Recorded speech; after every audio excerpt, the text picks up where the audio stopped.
Chemistry मास्टरचा सगळ्यांना नमस्कार। आता आपण थर्मोडायनामिक्स मधला 42 नंबरचा प्रॉब्लेम बघणार आहे। आता याच्यामध्ये काय दिले बघूया। 2 मोल्स ऑफ आयडियल गॅस असं म्हटलंय, म्हणजे गिवन मध्ये लिहायचं, नंबर ऑफ मोल्स 2 लिहायचे, जे पाहिजे तेच घ्यायचं बरं का। मी डायरेक्ट हे असं का घ्यायला लागलो याचं कारण आहे, कारण यांनी काय बोललेत बघा, हा रिव्हर्सिबली ज्यावेळेस शब्द येईल ना त्यावेळेस मला माहिती आहे डब्ल्यू मॅक्स वाला फॉर्म्युला वापरणार आहे आपण। डब्ल्यू मॅक्सचा formula W max is equals to 2.-2.303 तो फॉर्म्युला आपल्याला वापरायचा आहे। आणि असं म्हटलंय बघा, एक्सपांड म्हटलंय ना, डब्ल्यू हा मायनस येणार आहे, त्यामुळे मी गिवन मध्ये हे सगळ्याच गोष्टी घेणार आहे। टी इज इक्वल्स टू हा 300 केल्विन आहे। परत V1 जो आहे तो 0.12 मीटर क्यूब आहे आणि V2 आहे तो 0.36 मीटर क्यूब आहे। म्हणजे एक्सपान्शन झाले, म्हणजे हा गॅस आहे हा असा वर गेलाय, म्हणजे ह्या गॅसचं एक्सपान्शन झालंय। हा V1 आधी होता, नंतर V2 झालाय। आणि त्यांनी W, Q आणि डेल्टा U कॅल्क्युलेट करायला सांगितलंय।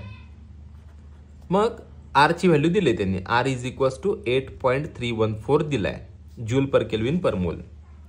आता आपल्याला काय करायचं आहे, तर डब्ल्यू मॅक्स वाला फॉर्म्युला आपल्याला वापरायचा आहे। डब्ल्यू मॅक्स तुम्हाला कळतंय काय कॅल्क्युलेट करायचं, त्यांनी म्हटलंय की W, Q आणि डेल्टा U। मग आता W max is equals to minus काय आलं तर एक्सपान्शन हा शब्द असेल तर मायनस येतो, work done by the system. 2.303 nRT log to the base 10 V2 upon V1 एक्सपान्शनसाठी हा फॉर्म्युला आपण वापरतोय। मायनस 2.303 n ची व्हॅल्यू किती दिली तुम्हाला, 2 मोल आहे। R किती आहे 8.314, टेम्परेचर किती आहे 300 into log to the base 10, V2 तुमचा किती आहे 0.36 अपॉन 0.12। मग आता हे आपल्याला सॉल्व्ह करून घेऊया। मायनस 2.303 300 गुणिले 2 इथं 600 करून घेऊया, जरा सोपं पडेल आपल्याला। 8.314 इंटू 12 के 12 12 24 12 36 लॉग टू द बेस 10 3। मग आता पुढं मायनस 2.303 इंटू 600 इंटू 8.314 इंटू 3चा लॉग किती येतो 0.4771। आता आपल्याला काय करायचं, 1 2 3 4 ह्या चौकांचा मल्टिप्लिकेशन करून घ्यायचा। मी बऱ्याच प्रॉब्लेम मध्ये हे मल्टिप्लिकेशन सांगितले, तर असं इथं आलं म्हणून मी तुम्हाला परत एकदा रिपीट करतो। 0.3623 ह्याचा लॉग येतो, 600चा लॉग येतो 2.7783, याचा लॉग येतो 0.9198, याचा लॉग येतो 1.6786।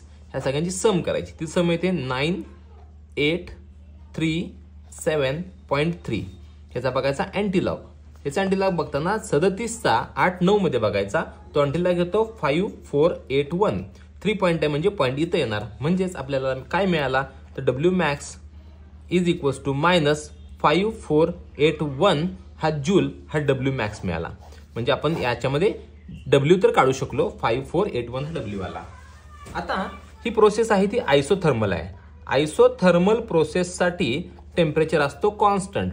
आता टेम्परेचर कॉन्स्टंट म्हणजे ऑब्विसली डेल्टा टी काय असणार आहे 0, मग डेल्टा टी 0 असतो म्हणजे डेल्टा यू पण काय असतो 0। हे कधी पण लक्षात ठेवा, आयसोथर्मल ज्या वेळेस शब्द येईल ना तर डेल्टा यू 0 आहे हे समजून घ्यायचं। डेल्टा यू आपला फिनिश झाला।